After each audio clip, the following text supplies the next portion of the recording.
All right. Well, great. Jeff, thanks so much for joining me today. I'm so happy to have you on the podcast. Oh, Cheryl, it's a pleasure. I'm excited to be here. Well, tell me a little bit about yourself, your background, your company. Let's start there. Well, I'm in this like interesting, what most people would consider like not very sexy space, kind of part of the marketing advertising world. It's the world of measurement. And, Mm, it kind of all goes back to this, that old saying, half the money I spend in advertising is wasted. The only problem is I don't know which half. And that's something that is like plagued us marketers since the beginning. If we only do one thing, if we only like put a banner up at our little league field, and that's the only way we advertise our business, and we know that that banner worked. But once we start, putting ads in yellow pages, side of a bus, TikTok, YouTube, Facebook, and Google, now it gets really, really confusing. And it actually comes down to a very complicated mathematical problem. And that's what we do. We solve it for folks. And the problem today is that there's so many black holes, if you will, where you cannot get data out of there. And so you need mathematical models to figure out really what's working and what's not working. And we put that all together in a platform to solve all these problems for folks that are running marketing teams, larger brands. And I've done this before. I built a company back in 2007, 2008, back before there were no privacy concerns, where we could track every user across every website that they went to, and scaled that company up and exited there right before, about a year or so before the pandemic, thinking I would never come back to measurement. I spent 12 years in measurement, and then all of a sudden the bottom dropped out and privacy became the number one thing, which everyone in this space is dealing with. And so I was able to put together another solution that does it from a different angle, but provides the marketer with the tools they need to ramp up their marketing and squeeze out more ROI out of every dollar. I mean, that's great. This is the number one question that we get more and more. And I know you said it's boring, but it's what people want. It's what they want to know is my marketing working? And I think there's this myth that we put ads out there, and in higher education, one ad's going to equal one application. But we don't see that. And we often don't even see if ads lead to applications at all. So, I mean, what is the real role of marketing? What should we be looking at? And how do we even get started in measurement? Yeah, so I think, one of the things that's happened since digital marketing has really taken over, and the majority of money is now spent in digital, not in your traditional marketing. But since then, the reason marketers really jumped in with digital is because it was attributable. You could actually see a click. Yeah. But what's happened is we now have a whole generation of marketers where all they've done has been brought up on digital and brought up with this concept that you can count everything and you can track every user. And so their belief is that you invest dollars to buy clicks, clicks lead to leads, and leads lead to applications, and then apps lead to starts. So that's their philosophy. But really the role of marketing is you invest dollars to get attention. And attention kind of fills something in the brain, and it holds a little space in the memory banks, if you will. And then that attention leads to awareness. And when awareness is up at a certain enough of a level, I always say people will walk into your store. And if you're in the higher education space, that means you will get clicks. Clicks lead to leads, leads to apps, apps to starts. And that's kind of the way it works. But what we're missing in terms of how we look at things, I think it's best to kind of step back and look at an example. So let's say I've got this great video from like last year's graduation that's just awesome. And I've got ads that are running on Facebook and Instagram. And then I've got ads that are running on Google when somebody types in the name of my school. Really simple. I'm only in those two places. So somebody's scrolling through their Facebook feed, and I've targeted certain demographic of users. They're in my targeted group, and they scroll past and they stop scrolling at my video. So I've now captured their attention, but they don't watch it. They don't do anything. They just keep scrolling. Well, now that I've captured their attention, Facebook knows that. So when they go to Instagram a couple of days later, they're going to show them that again because they know it captured their attention. So now they see it. Let's say it's a week later. They stop scrolling. Now they watch the whole video and they say to themselves, okay, I need to check that out. I definitely need to check that out. But they don't, because most of us don't do things right away. So then like a month or so later, they're doing something. They remember, oh my God, that's right. I need to do that. So they open up their phone or their desktop and they go and they Google the name of your school. They type it in and then they fill out an inquiry form. And so in your analytics, what you will see is you'll see that inquiry came from Google. So now multiply that by, let's say you're killing it by 10,000 leads at the end of the month. And you're going to look at your spend, what you spent in Google, what you spent Facebook and Instagram, and you're going to say, man, Facebook is just not doing it for me. You're going to cut your spend in Facebook and you're going to put it all in on Google. But what's going to happen is that your lead flow will start to decrease. But remember, that whole time from that first attention through to them filling out that inquiry form, that was like a month. So you're not going to notice a change for at least a month. And the reason for that is because of all the reasons we discussed, but also because Google only measures the click and it only measures the immediate impact of the media, meaning what just happened today. And that is really cutting off your media essentially at its knees. You're not giving it its full breath, if you will. I mean, think about it. If you had enough money to run a Super Bowl ad for your school, that day would be crazy, would be insane, but it would be insane the next day and the next week. And it could carry on for months. That's what we call the carryover impact of advertising, and Google Analytics and any last click type stuff completely misses that whole thing. And that example with the Meta and the Google that we just discussed, I see that across all higher education, all categories. And it's unfortunate because a lot of marketers were facing budget crunches. And then when we go to cut things, we tend to cut the things that are filling our funnel. And that's not good at all.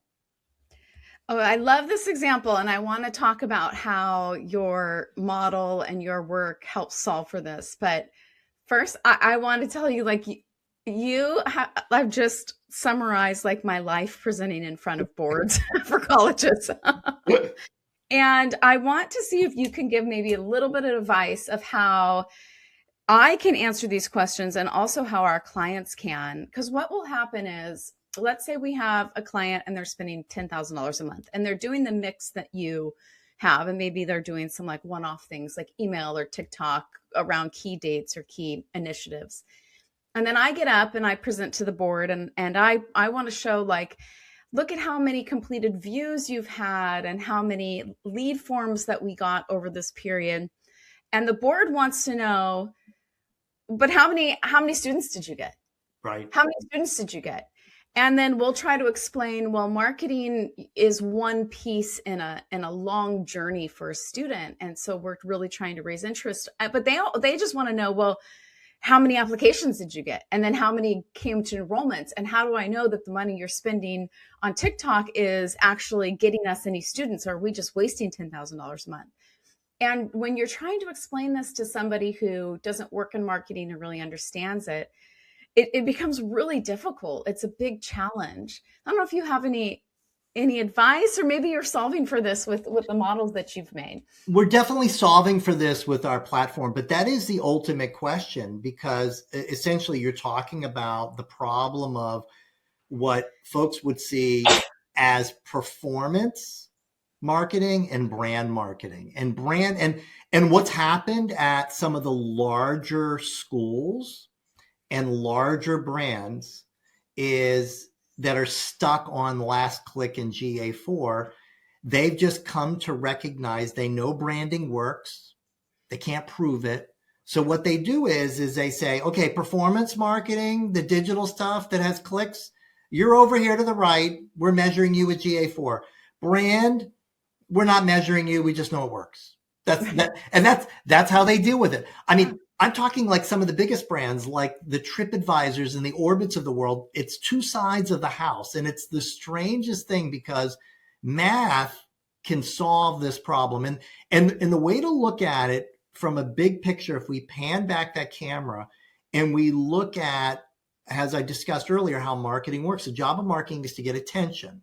So attention is different than clicks, because when folks go to download their data, if you will, from Facebook or Google, you typically are downloading how many clicks did I get each day? What did I spend? What were the campaign names? Those types of things. But inside of those reports is a metric that you could say correlates to attention. Mm-hmm. Okay. And most of us ignore it because it's kind of had a dirty persona around it. And that metric is impressions, just like what you talked about, video views and things like that. The problem is that when you try to explain to non-marketing people, just as you said, that, well, this is part of the overall journey, they're like, yeah, but how can you connect video views to an actual start? Because the truth is, a board, all they care about, they have a fiduciary duty for financial responsibility. So if you can't prove to them that this actually resulted in revenue, they have a job to cut it. I mean, that's the reality of it. But what you can do is that you can download all of the data. And this is kind of the DIY approach of what we do. And then I'll explain in a minute how our system works. But you could download all of that impression data, which is the attention metric. And then you download all the clicks, and then you download all the form fills. And then you start to stand back and you look at the graph by day of impressions, and you look at the graph, you overlay with that on a separate axis, the graph by day of clicks, and then the graph by day of inquiry fills. And what you're going to notice is that when clicks go up, the impressions aren't necessarily up that day. They may have gone up a couple of days or a week before. So the secret to kind of figuring out what's working and what's not working is not by looking at the clicks, but by going backwards in time to find what was it that you did on the attention side that drove those clicks. Because one secret to getting the board to understand this, if you don't have a tool like ours, is to figure out what was driving those clicks that led to inquiries, and then go back and do more of that. And have people say, what's going on? How did we get so many more inquiries? We didn't spend any more money. And then you get to come in and say, well, we added more video views. Or to do it in one specific area, like pick a city like Dayton, Ohio, and heavy up on just Dayton, and have people say, what's going on in Dayton? Is someone walking around town with the sign of the name of our school? And it's like, oh no, we increased a concentration of video views there to demonstrate how effective things are. And in fact, that gets us into how our system works, because the gold standard for proving that something works is what's known as a geo holdout test. And essentially, using Dayton as an example, like let's say, I'm sure there's a lot of marketers that are listening that would love to be able to prove that connected television works. So you pick a city, just one city, and you run CTV just in that city. And you want to make sure you heavy up. I mean, you do it concentrated, and you do it for maybe like 2 or 3 weeks, or even a month if you have the budget for it, but you don't want to only run like $50 a day. You really want to heavy it up. And then what will happen is that you want to look at what were the inquiry form fills for Dayton prior and then after, and then look at it with other cities throughout the US. And what you would be looking for is, if CTV worked, you would expect that you would see more inquiries in CTV as a percentage lift versus the other cities, because the only thing that changed is you did CTV in that city. Right. And that's something you could walk into the board and prove. Now, where it gets difficult is, well, what happens if you're doing lots of different things every month? And so, and as you start to dig into typical media plans, like let's say you have a specific campaign ad set creative in Facebook, and you're spending, let's say, $300 a day on it. And if you notice every single day, it's exactly either 299.98 or maybe 301. It evens out to be the exact same. But then if you look at the impressions, that attention metric, which is how many ads are shown each day, it's going to be different every day. It's going to go up and down because it's a bid environment. So every day is going to be a little different. So that campaign, actually, that combination, campaign, ad set, creative, you are actually running micro experiments every single month. You just don't know it. Now you multiply that across all of your Meta campaigns, all of your Google campaigns. You're doing tons of micro experiments every single month, just like the Dayton CTV example. The only difference is they're all being done in combination, and it is impossible for a human being to discern what's actually working and what's not working. But that's where math and machines come in, because you take those little micro differences, and remember, you take prior data as well too, and then you compare it to how many people visited your website, how many form fills were there. And now the machine can look, okay, we changed impressions here 10%. What else changed? What else was going on? And with a bunch of complicated math and machine learning, we can actually determine the incremental impact of everything that's going on. So not just measurement, but we're talking incrementality, meaning that when you do this, you get actually this many extra inquiries than you would have gotten if you had not done that. And that's essentially how the platform works. That's great. Because as you were talking about that, I was thinking to myself, who has time to do all this? Well, this is a full-time job. You're right. And that's one of the things as well, that most of us got into marketing because we want to be creative. We want to work on messaging. We want to be the person, all of us got into marketing because we had like this vision. Like, I'm going to walk into a boardroom and they're like going to say, sales are down. What are we going to do? And you walk in and you say, oh, I got this great idea, a Chihuahua and an orange. And everyone goes, oh my God, that's amazing. And you write it down on the whiteboard and everybody's like, oh my God, you're incredible. And you walk out of the room and you collect a big check and you only get brought in because you're a genius. That's what we all thought was going to happen. Yeah. We all want to be the Don Drapers. We want to. That's right. We want to do the fun stuff. We don't want to do all this math. That's why I'm in marketing. I don't want to do math. Right, but it turns out that we're actually in spreadsheets more than our friends who are CPAs. It's crazy. And what's sad is that when we talk to financial teams as marketers, they think that we don't know math, which is so silly because we're using Excel. It's not because we have a cell error. It's that because we're taking data from Facebook and Google and we're trying to aggregate it together, and our numbers never match because there's over counting, because Facebook doesn't know about Google. Google doesn't know about Facebook. Neither one of them knows about your connected television or maybe some billboards or direct mail you're running. So everybody is taking too much credit because nobody's talking to each other. Right. And so the reality is that our goal for marketers is really to decrease your stress, get you out of the spreadsheet. So our platform handles the reporting, meaning, because remember, in any job, in any business, your job when you're reporting up is to say, this is what worked, this is what didn't work, and this is what we're going to do different. And so I kind of say, what worked and what didn't work is kind of like our weekly or a monthly reporting, essentially what happened. And what we're going to do different is how we're going to change and move money around across our different partners and campaigns for the next month. So what our platform does, not only is that reporting aspect, but also forecasting. So, hey, next month our budget is X. How should we spend those dollars across everything that we're doing? And then also, hey, if we were to increase spend 10 or 20 or 30%, is this the time to do it? Would we actually get a 10 or 20 or 30% lift? So we can run these different types of simulations and show, because the model is a predictive model. It predicts incredibly well. So it gives you the confidence to make those bets, if you will.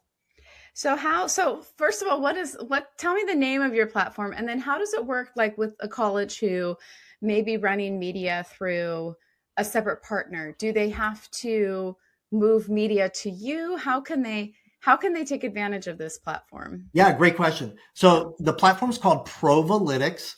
Okay. Prova actually means proof in Italian. So people can go to it. They can visit getprova.com or provalytics.com. And we don't buy media. None of the media runs through us. The way it works from an onboarding perspective is we either, if you have an internal in-house team that's running everything, we'll work directly with them, or we'll work directly with the agencies. For a lot of our clients, we give them or the agency like a link when they have access to Meta. They click on the link, and that enables us to automatically grab the last year to year and a half of data. We do that with Facebook, Google, and most of the platforms. For inquiries and apps and any other kind of different other types of KPIs that they want us to pull, we can get those from their internal data warehouse or whatever lead platform that they're utilizing. And all that data comes in directly to us and gets modeled on our platform. Wow, that is so easy. And also you just said like a new word combination that I wrote down that I love, which is automagically. Oh, yeah. Well, anything magic is great. Yeah, because it does kind of feel that way, because what this does, now I will say this is a mathematical model. So we always like to say that, and the nice thing when you're dealing with finance is that finance, they live in the world of financial models. So they're always doing financial modeling. And if you've ever put together a financial model, there's a little bit of guessing that's involved with it. Yeah. And if you actually spend time with the finance folks, you'll see how often they update their models. This model gets updated whenever there's new data, just like their financial model. The only difference is that this is predictive. It also has things that they're used to, like an R-square, which is a predictive number. So this will give them, all of a sudden, marketing is now working on the same plane, if you will, as finance. They'll understand it. It'll make complete sense to them. But what we always like to say is that all models are wrong. Some are useful. And our approach is that we will guarantee you that our approach will be less wrong than what you're doing today. I don't want anyone to think that, oh my God, Jeff has the answer. There is no way to figure out exactly how human beings think and what drives them. This is looking at, what's available to come up with essentially the best approach and create a highly predictive model for it. But your goal each month as a marketer is to be less wrong than you were in the prior month. And in today's environment, what that means is that you have to understand that what you did 6 months ago that was working, if it's been working for 6 months, it's not going to be working in month 7 or 8. It's just the way that things are, because the world is constantly changing and there's more and more things that are trying to grab people's attention. I think, first of all, I love the fact that your guarantee is that you'll be less wrong.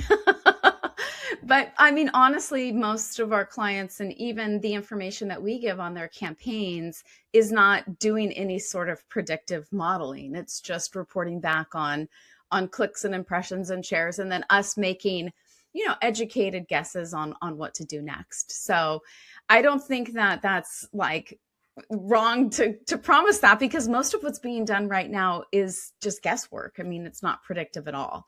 So I think that's great. And what also I think is so important in the work that you're doing is we are constantly up against colleges and administrators involved in marketing who go to a student services retreat or go to a conference and they talk to an exhibitor and they get really excited. And now there's this shiny object, and then we have to come back as an agency and say, yeah, like you got to tell your vice president that's a waste of money. And, these things that you're doing are doing well. Here's what we need to be doing instead.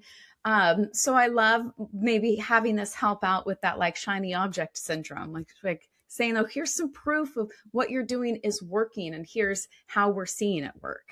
That shiny object syndrome is one of the worst things that happens to marketers. I remember multiple clients of ours in the EDU space that were spending enough money and they were so excited. This is in the early Facebook days. They would get invited to Facebook headquarters to go to like Facebook University there. And they would come back, and Facebook was only following in the footsteps of Google. Google did the same thing, invited folks to the Google campus. And what Google found in the early days is that when you invite marketers to the campus, you walk them around and they get to see executives. You know, some of my folks in there at Facebook in the early days, they would see Zuckerberg and get a wave from him. And that wave was worth probably 25% more spend. And it just because they, you know, I went to Facebook and they showed me all the stuff that's going on, and they really know everything that's happening, and you know, they're going to really help us. But no, you're absolutely right. It's a very tough job from an agency perspective, and being a consultant and an advisor to help guide folks in the right direction, and not get their emotions involved, because that's what it is. And you could kind of say that when Facebook does that kind of stuff, or Google did that, they got people's attention, really built their awareness, and then boom, the marketer said, let's spend some more money with these folks. They're great, that type of thing. Exactly. Actually, I took clients to the Google campus years ago, pre-COVID, and that's exactly what happened. I think it was like the free coffee cart and the bicycles got like more ad spend than anything. Of course. Well, because people came back and they had an amazing story to tell. It gave them currency, buzz currency, if you will, that they could tell friends and family, hey, you know, I was at the Google campus, and let me tell you, it is so cool there. So they got a chance to kind of go backstage to a place where most people don't get to go. And so as a result, they felt a special connection there. Think about it. It's the same type of connection that most of us as marketers are trying to make with prospective students along the way. So same type of approach, but definitely more hands-on. Well, before we wrap up, I want to hear a little bit from our sponsor. And then when we come back, I have some fun questions, rapid fire questions to ask you to wrap up our great conversation. Awesome. How do higher education decision makers find the right solution when technology evolves at light speed? Well, we usually start with our network. EdTech Connect is the network that's democratizing the higher ed technology conversation. EdTech Connect is free, so anyone with a .edu email address can sign up and list the software and services they use in their role at their school. Once you're in, you can find out what solutions similar schools are doing all over the country. Whether you're looking to find the hot new AI tool, or maybe learn options you have to upgrade your campus search engine, or even get to your short list of marketing solution vendors, EdTech Connect is the place to go. So visit edtechconnect.com and set up your free profile to get a pulse for what's happening with higher ed technology today. Okay, so we're back. Such a great conversation, and I'm like, have so many ideas and so many different ways that I want to approach measuring campaigns now. So thank you, Jeff, so much. And as we wrap up our conversation today, I want to ask you just a couple quick questions to just kind of some fun stuff, maybe to help our marketers expand their own minds a little bit. So awesome. You're obviously living in the world of analytics. What do you think is the most overrated marketing metric? Oh, the most overrated marketing metric, I would say, is the click, because we just need to learn to drop it. Yes, it's part of the funnel, but the overemphasis on it has actually cost brands billions upon billions of dollars. And as a result, we've moved more money down funnel. And that helps companies like, especially Google, win the day. And it helps now retail media. And the reason is because us marketers, we want to get credit for what we do. And we know the closer we are to that conversion, whether it be an inquiry form or a sale, we'll get credit for it. But as a result, what we're doing is we're undercutting our clients, our brands. We need to focus more on attention at the top, which is that impression. So let's drop the click altogether. Let's try. This is like literally the best takeaway, because first of all, clicks are going to decrease with AI search. We know we're going to be seeing less clicks, but we're still going to be seeing applications. So we've got to somehow bridge what our marketing is doing in between that application and, our ad campaigns. And it may not be a click anymore, but also like clicks are the gold standard. And what you're saying is making so much sense. People are coming and going and coming and going. We don't know. They may see something and then a month later come back. They may be searching for things. Like I remember I put up a billboard. This was like 12, maybe 15 years ago when I was when I was marketing director at a community college. We put up this really fun billboard and it said beach to biology in 5 minutes. And it was because our secondary campus was 5 minutes from the most popular beach where we live. It's the beach where all the high school students are. And we had this great billboard that had like a VW bus with a surfboard and then like a chicken, like a cute little chicken in a beaker. Because what do you do for biology? And it said beach to biology. Well, our biology faculty like literally lost their shit. They complained about our billboard because they don't put chickens in beakers in biology.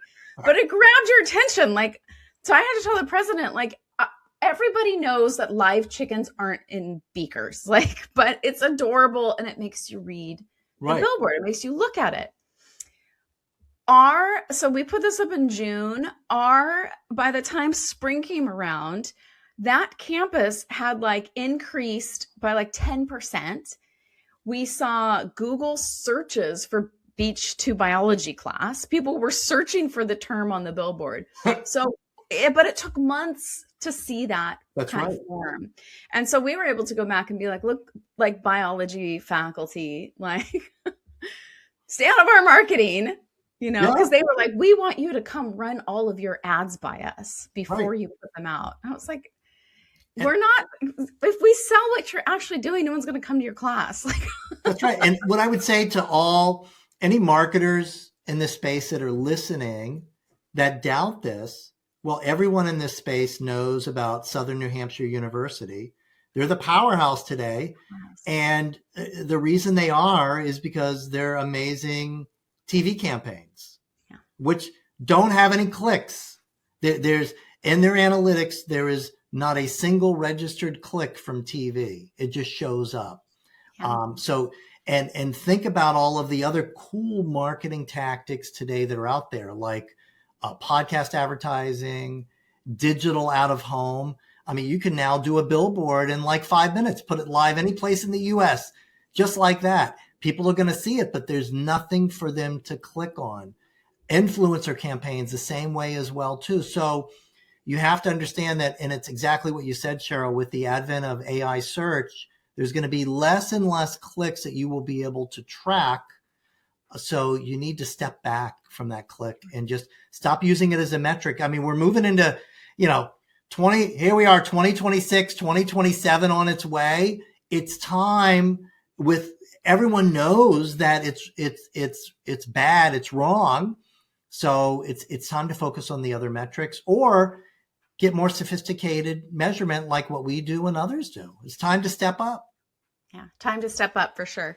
And I think that's what the boards have been asking for years, and clients just haven't figured out how to do it well. Is you got to show more. You have to prove in some way that what you're doing is making a difference. And what I'm hearing you say is that focusing on how many clicks you have is not the way to do it. That's right. Exactly. Wow. Well, this has been such a fantastic conversation. I'm so excited to go on your website and dive in and learn more. How can people connect with you if they're interested in taking a look at what you offer? You can go to provalytics.com or go to GetProva. That's GetProva.com. We've got some reports there that are available for download, or you can also look us up or find me on LinkedIn. I'm always putting out new content a couple times a week. And you'll hear me say the same stuff over and over again. Get away from that click, focus on the impressions.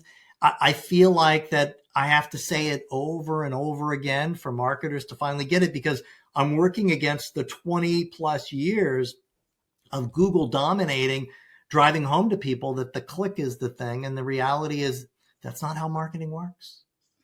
Oh, great. It's been such an enlightening conversation, and I've just loved talking to you. Thank you so much. My pleasure. Thank you, Cheryl, for having me.